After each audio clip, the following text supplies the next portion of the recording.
We live in an era obsessed with pristine corporate wisdom, where high-paid tech gurus and motivational speakers in tailored suits sell you the illusion of a clean, structured path to success. But none of those silver-tongued experts have ever faced the raw, visceral human malice that hides beneath the surface of a multi-million-dollar contract. My name is Evelyn. 10 years ago, I arrived in this suffocating concrete metropolis from a fading iron-gray Rust Belt town. My entire inheritance didn't consist of cash or stocks.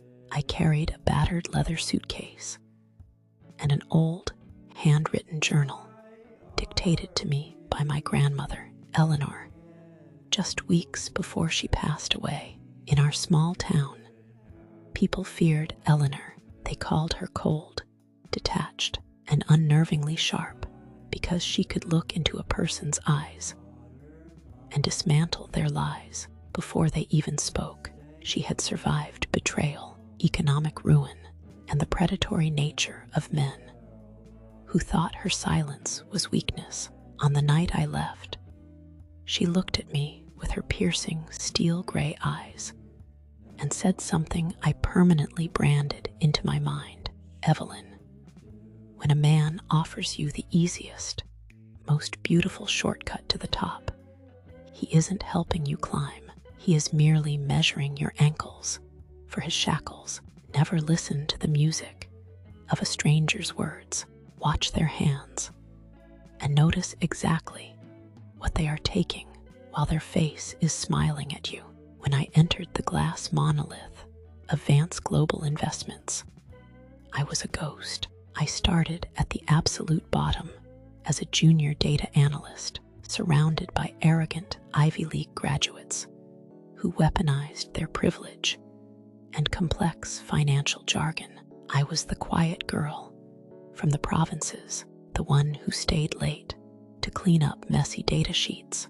My direct superior, the senior managing partner, Arthur Vance, quickly noticed my flawless work ethic. He was an impeccably dressed man, radiating paternal warmth and effortless authority. He began singling me out in high-level meetings, publicly praising my analytical skills and shifting me away from routine tasks to handle his personal, confidential accounts. My colleagues whispered behind my back, poisoned by jealousy, but I felt a dangerous surge of pride. I thought I had found a mentor, a protector in this cold ocean of sharks. Vance would look at me with a warm, reassuring smile and say, "Evelyn, you possess a rare, unpolished brilliance. Trust my vision, and I promise you will be running this sector before the year ends." My ambition was blinded by the glare of the corporate lights, but deep within the quietest corners of my mind, the rasping, unyielding voice of old Eleanor began to echo like a distant foghorn, warning me that the most beautiful predators always blend perfectly into their surroundings. 14 months into my tenure, the trap was elegantly sprung. Arthur Vance called me into his expansive, soundproofed penthouse office on the 65th floor. The panoramic glass walls displayed the glittering skyscape of Manhattan, a view that made everything below look insignificant and conquered. He slid a thick, heavy matte black corporate folder across the polished obsidian table. It was the blueprint for a monumental asset restructuring venture involving a massive international infrastructure conglomerate. The project was valued at just over $100 million. Vance leaned back in his leather chair, steepled his fingers, and spoke in that warm, resonant baritone that had guided me for over a year. "Evelyn, this is the milestone that defines a career. I've structured everything, but the board requires an independent, external sign-off from a fresh, uncompromised compliance officer to finalize the offshore capital transfers. I want your name on this. As the chief auditing authority, it comes with a massive promotion, a 7-figure bonus, and your own corner office. I would handle the sign-off myself, but my historical ties to the parent firm might raise regulatory eyebrows. We need someone pure, someone I trust implicitly. He slid an exquisite, weighted fountain pen toward me, his smile radiating absolute, undivided confidence. My hand moved forward instinctively, my fingers wrapping around the cold metal of the pen. $1 million, absolute financial freedom, achieved before my 27th birthday. It was the validation I had starved for, but as the tip of the nib hovered a fraction of an inch above the signature line, a memory flashed through my mind with the violent intensity of a lightning strike. I remembered sitting with grandmother Eleanor on her porch during a severe summer thunderstorm, watching the wind rip branches from the old oak trees. She had been sewing a heavy canvas sail with a thick, jagged needle, and without looking up, she remarked, "If a powerful man hand delivers you a golden platter, Evelyn, do not look at the feast. Look at the bottom of the plate to see who is being carved up to pay for it. The ruling class never invites a peasant girl to share their inheritance unless they require someone whose hands can be covered in the blood when the executioner arrives. If the contract looks flawless, you are not the partner, you are the liability shield." The memory left a metallic taste of terror in my mouth. My hand froze. I looked up at Vance for the first time. His warm smile didn't look paternal. It looked like the calculated, unblinking grimace of a taxidermist. I slowly laid the pen down on the document. "Arthur, this is an incredible honor," I said, forcing my voice to remain smooth and mathematically detached. But given the sheer scale of the international transfers, I need 48 hours to personally run a deep-tier algorithmic audit on the subsidiary ledgers. I owe it to your reputation to ensure there are no hidden anomalies. His smile didn't vanish, but his posture turned instantly rigid, his eyes hardening into twin points of absolute frost. "Of course, Evelyn," he murmured, his voice dropping an octave. "But remember, capital waits for no one. Don't let small-town hesitation ruin a metropolitan destiny." I didn't go back to my desk. I took the heavy folder straight to my cramped, dimly lit apartment on the edge of the city. I locked the deadbolts, pulled the blackout curtains shut, and isolated myself with nothing but a monitor, cold black coffee, and the terrifying weight of my suspicions. The clock on the wall ticked past 2 a.m.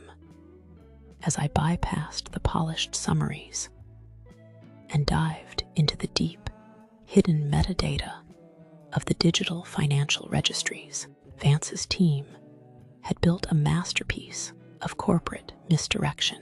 On the surface, the transactions looked like legitimate infrastructure investments, but as I systematically cross-referenced the unique identification codes of the shell companies buried in the final appendices, the chilling truth unfurled before my eyes.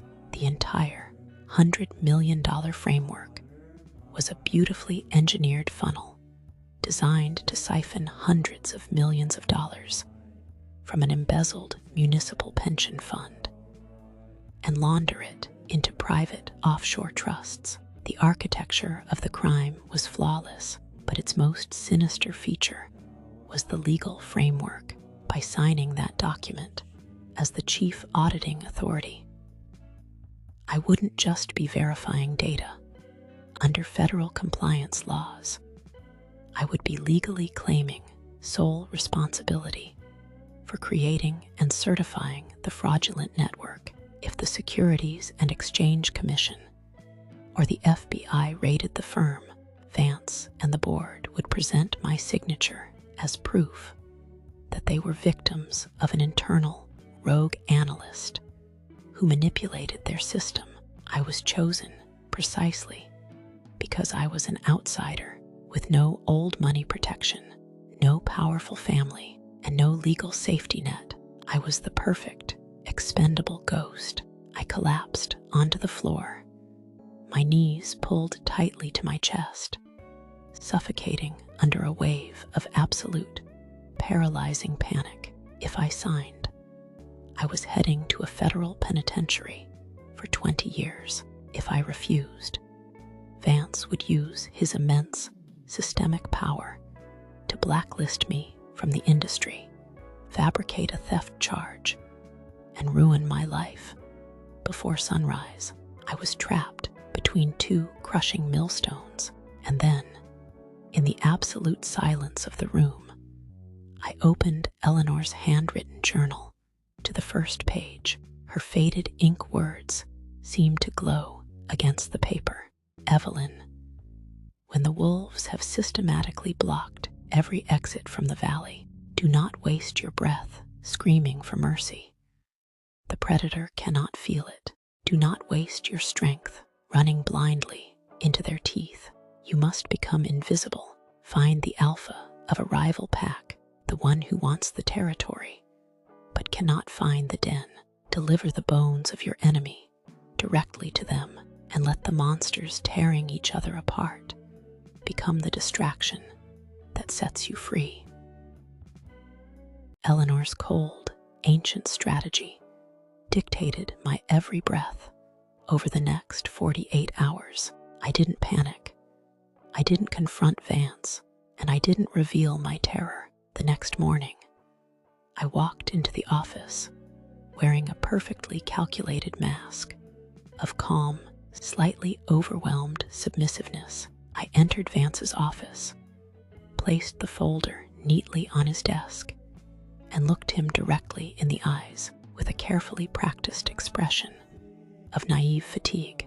"Arthur, the data is immense," I said, pitching my voice to sound tired, but eager to please. "I found some minor formatting discrepancies in the European transit ledgers. I need until Thursday morning to recalibrate the automated spreadsheets, and then I will personally execute the final digital authorization signature. I want everything to be absolutely perfect for you." Vance looked at me, the tension in his shoulders visibly evaporating, and that warm, deceptive paternal smile returned to his face. "Exquisite work, Evelyn. I knew your loyalty would outshine your hesitation. Take all the time you need until Thursday."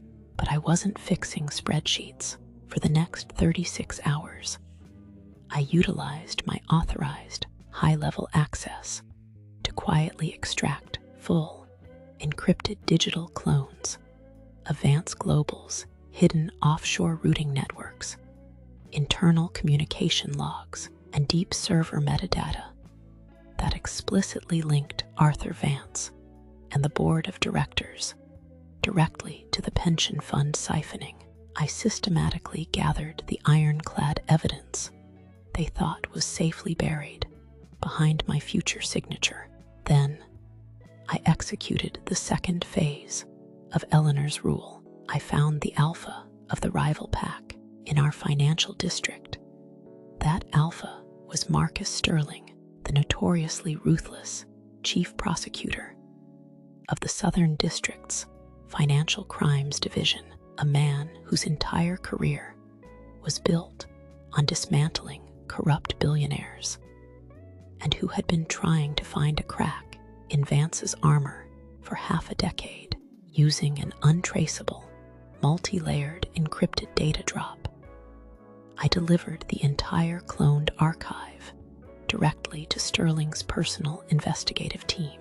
I didn't include a name, a demand for immunity, or a request for money. I simply laid the mathematical reality of Vance's multi-million-dollar crime on their monitors the moment the transfer confirmation turned green. I scrubbed all data from my personal hardware, completely deactivated my phone, and took an official, pre-approved 2-day personal leave. I caught the midnight train back to the fading Rust Belt town, retreating into grandmother Eleanor's abandoned, off-grid timber cabin where no digital signal could track me. I slipped into the shadows, completely invisible, and waited for the monsters to collide. When I stepped off the train and returned to the concrete canyons of the metropolis 3 days later, the empire of Vance Global Investments had completely shattered.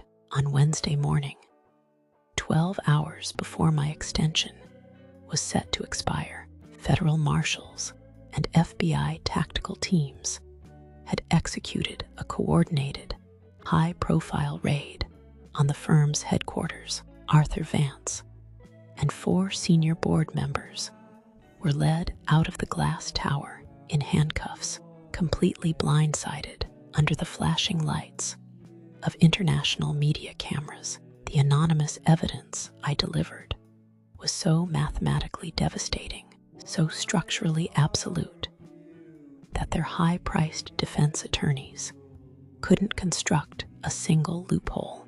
The firm collapsed into immediate liquidation, its fraudulent assets frozen and its reputation permanently erased from the financial world. But the true climax of my journey occurred 1 week later, when I received a formal official summons to the federal building.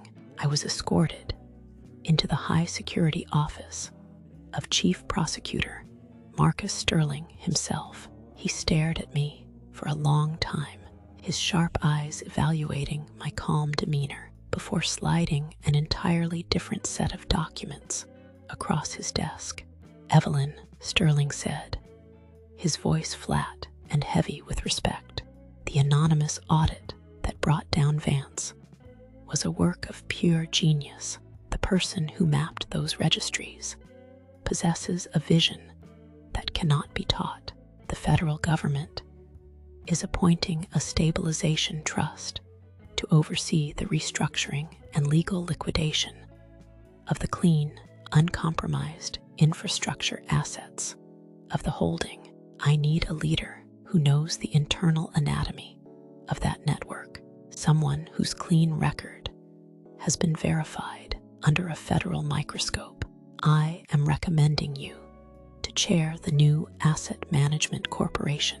Today, I sit in that very same corner office on the 65th floor that once belonged to Arthur Vance. The old glass walls are the same, but the corporate name etched into the black marble facade outside is entirely new. Eleanor Holdings, a transparent, highly optimized global logistics and asset corporation that I have systematically scaled into a $100 million powerhouse. I no longer live in fear of the predatory systems around me. I own the system. I have achieved the absolute, unshakable financial sovereignty that the quiet girl from the provinces could only dream of. But if you look closely at my monolithic marble desk, you won't find expensive art pieces or standard corporate trophies. Sitting perfectly in the center is a small, worn, leather-bound journal with yellowed pages and frayed edges.